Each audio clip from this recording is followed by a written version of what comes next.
Success the school के जिम्मेदारान की जानिब से लड़कियों की मेयारी तालीम और दीनी माहौल में तरबियत के लिए टोली चौकी और पुरानी हवेली ब्रांच में लड़कियों के लिए एक्सक्लूसिव स्कूल का क़याम अमल में लाया गया है। तो जल्दी करें, सही वक्त पर दुरुस्त फैसला लें और अपनी शहजादियों की तालीम के लिए सक्सेस द स्कूल का इंतखाब करें।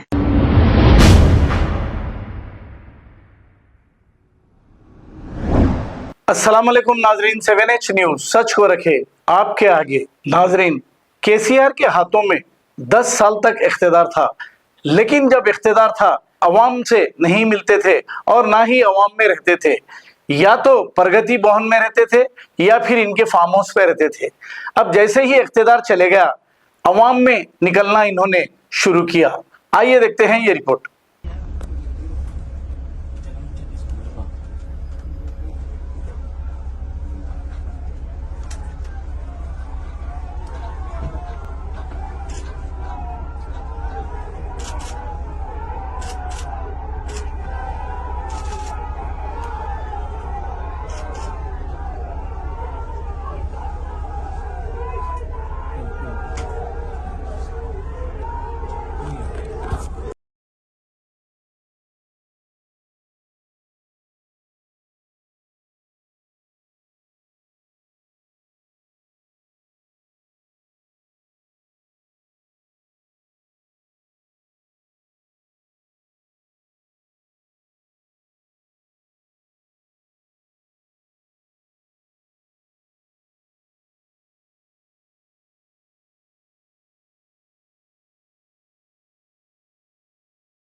खबर है शहर की, खबर है गाँव की, खबर है सारी दुनिया की। 7H न्यूज पसंद आए तो लाइक कीजिए, शेयर कीजिए और सब्सक्राइब करना ना भूलें। 7H news.